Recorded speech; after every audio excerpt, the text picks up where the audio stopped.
The story we've been told is straightforward. In the 19th century, American and British cities grew rapidly.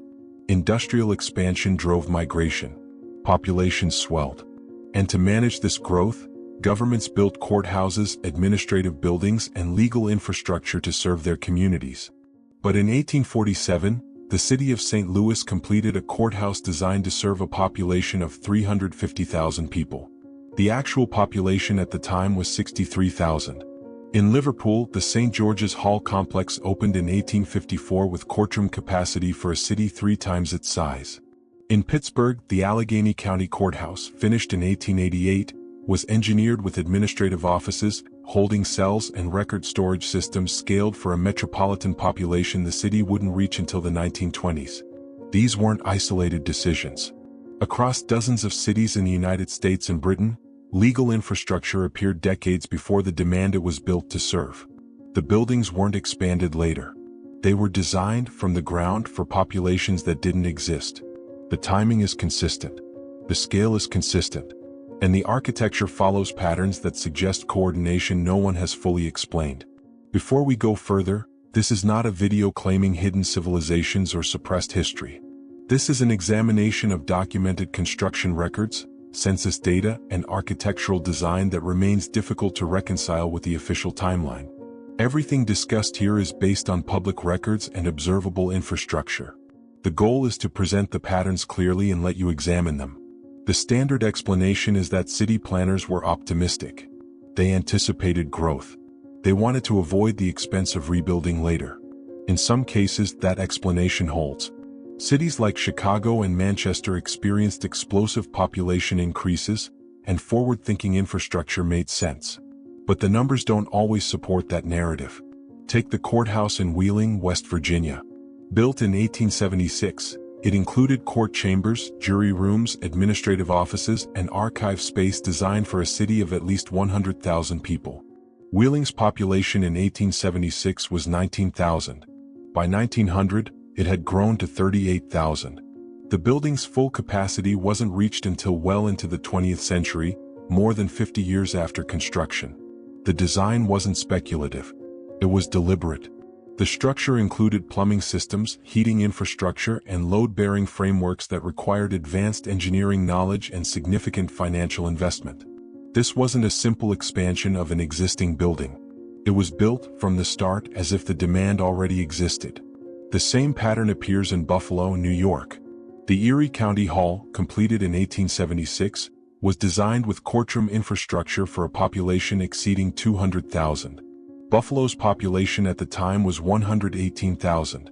The building included archival storage for legal records scaled to serve a city twice its size, with filing systems and vault space that wouldn't be fully utilized for decades. These decisions represented enormous financial commitments. Construction costs for these courthouses often consumed 15 to 20% of a city's annual budget. Civic leaders were not reckless with public funds. They had to justify these expenditures to taxpayers, to banks, and to state governments. Yet the justification in many cases was based on a population that had not yet arrived. What makes this harder to dismiss is the architectural consistency. The courthouses built during this period followed similar design principles. High ceilings, granite or limestone exteriors, neoclassical columns, ornate interior detailing, advanced ventilation systems, central heating, and in many cases, electrical wiring installed before the city had a functional power grid. The level of craftsmanship was extraordinary. Stone masons carved intricate facades. Sculptors created allegorical figures representing justice, law, and order. Iron foundries cast custom railings and fixtures. These weren't utilitarian structures. They were built as if they needed to convey authority and permanence to a population that would eventually occupy them. In the United States, this wave of construction occurred primarily between 1850 and 1890. In Britain, a similar pattern emerged between 1840 and 1880. The timing overlaps almost perfectly with a period historians refer to as the Great Municipal Expansion, when cities across the English-speaking world rapidly professionalized their governments and built centralized administrative systems. But here's the friction. The administrative systems appeared before the bureaucracies that required them. In 1860, the city of Cincinnati completed a courthouse with office space for 200 administrative staff. At the time, the city employed fewer than 50 full-time government workers. The additional office space wouldn't be filled until the 1890s, 30 years later. The same thing happened in Leeds, England. The town hall, completed in 1858, included chambers for municipal courts, council offices, and record storage for a governing body that didn't yet exist in that form. The building predated the administrative reforms that would eventually fill it. This isn't just overbuilding. It's building for a system that hadn't been implemented yet. And then there's the question of how these projects were financed. Municipal bonds in the 1850s and 1860s were not easy to secure. Banks required detailed projections. Investors wanted proof of economic viability. Yet cities with modest populations and limited tax bases somehow secured funding for infrastructure projects that rivaled state capitals. The records show the loans were approved. The buildings were completed. But the financial logic remains unclear. 2018. The pattern becomes harder to ignore when you look at the infrastructure that supported these courthouses. In 1851, the city of Baltimore began construction on a new courthouse designed to serve a population of 250,000. The city's population was 169,000. But the courthouse wasn't built in isolation. At the same time, the city installed underground water mains, gas lines, and a sewer system scaled for the same projected population. The infrastructure arrived as a package. The water system included pumping stations with capacity far beyond immediate need. The gas network laid pipes through undeveloped neighborhoods. The sewer tunnels were engineered with dimensions that wouldn't be justified by existing waste volumes for another 40 years. This wasn't just one building. It was coordinated urban infrastructure appearing simultaneously across multiple systems. The same thing happened in Glasgow. Between 1840 and 1870, the city built courthouses, administrative offices, water treatment facilities, and a municipal gas system, all designed for a city of 500,000 people. Glasgow's population in 1840 was 275,000. The infrastructure reached full utilization in the early 1900s.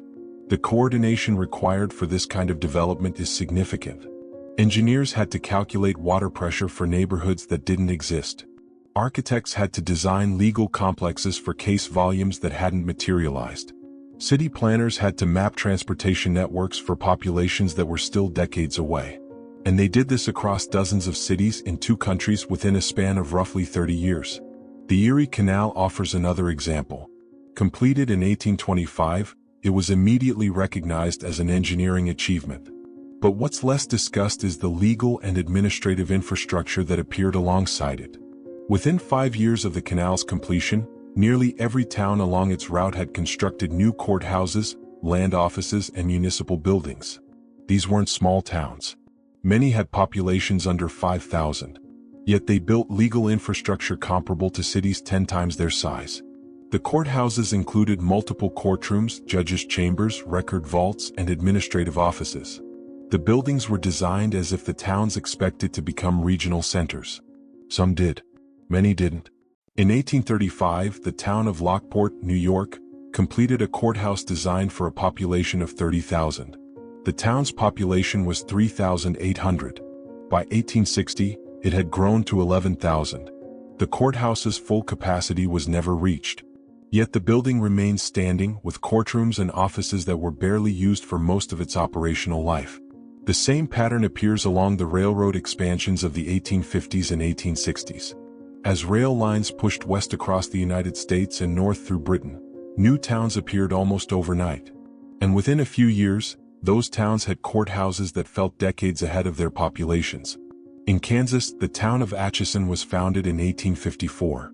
By 1858, it had a courthouse designed for a city of 50,000 people.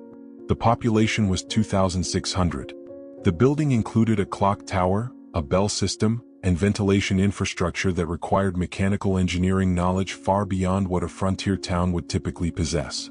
The construction records exist. The buildings are still there.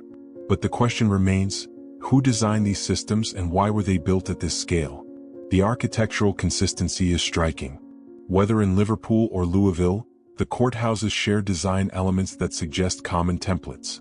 Neoclassical facades, symmetrical floor plans, central rotundas, grand staircases, courtrooms positioned on upper floors with identical dimensions. In some cases, the similarities are so precise that architectural historians have suggested the buildings were designed by the same firms or based on the same reference materials. But the records don't always support that conclusion.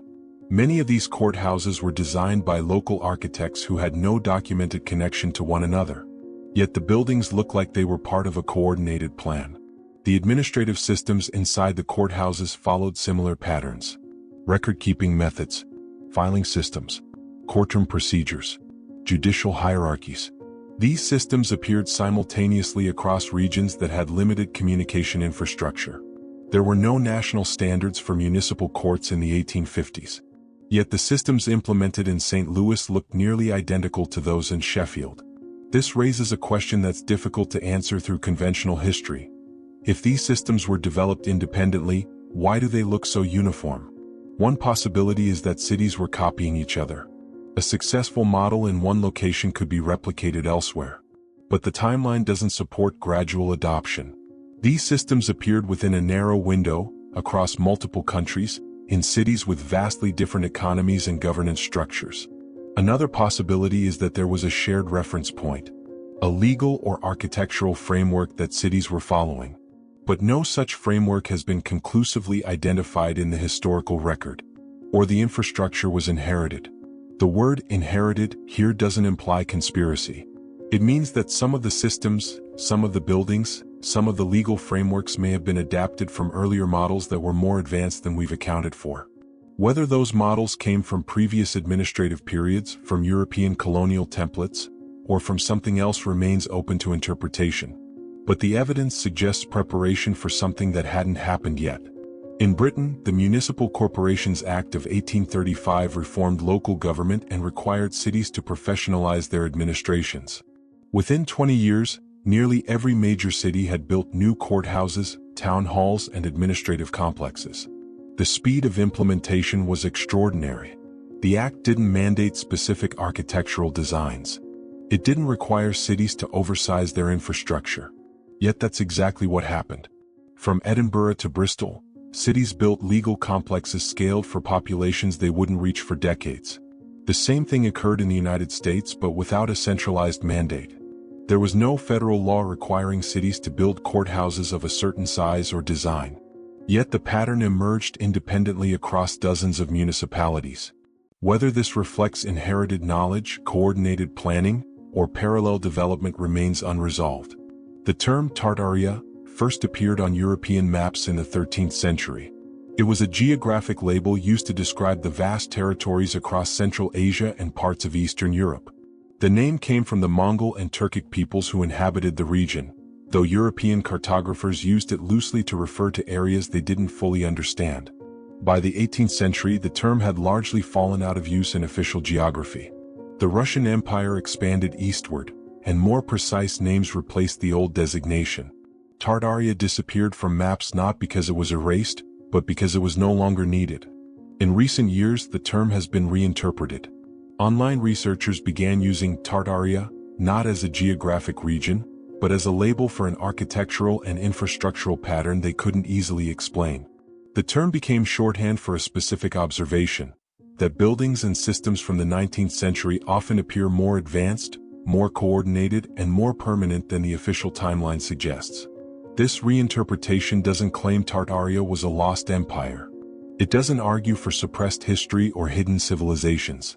Instead, it uses the term as a conceptual framework to describe infrastructure that feels out of sync with its documented context. The courthouses are part of that framework. When people refer to Tartaria's legal infrastructure, they're not claiming these buildings were constructed by a forgotten society. They're pointing to a pattern: legal systems that appeared suddenly, buildings that were over-engineered, and administrative frameworks that seemed to exist before the need for them arose. There are three ways to interpret this pattern. The first interpretation is conventional. Cities were optimistic. Planners anticipated growth. They built for the future because they believed their cities would expand. Some did, some didn't. But the intent was forward-thinking, not anomalous. This explanation works for certain cases. Cities like New York and London did experience rapid growth. Infrastructure built ahead of demand eventually proved justified. But it doesn't account for the cities where growth never materialized, where the courthouses remained oversized for their entire operational lives. The second interpretation is that these buildings were part of a coordinated development model. Whether through shared architectural firms, through government programs, or through financial incentives from banks and investors, cities followed a template that encouraged overbuilding. The uniformity wasn't accidental. It was systematic. This explanation accounts for the architectural consistency and the simultaneous appearance of similar systems across regions. But it requires evidence of coordination that isn't fully present in the historical record. No central planning authority mandated these designs. No documented network of architects worked across all these cities. The third interpretation is that the infrastructure was adapted from earlier systems. That some of the buildings, some of the legal frameworks, some of the administrative models were inherited from a previous period of development that hasn't been fully integrated into the standard historical narrative. This doesn't mean a lost civilization. It means that the 19th century may have been a period of reconstruction or repurposing, rather than pure creation.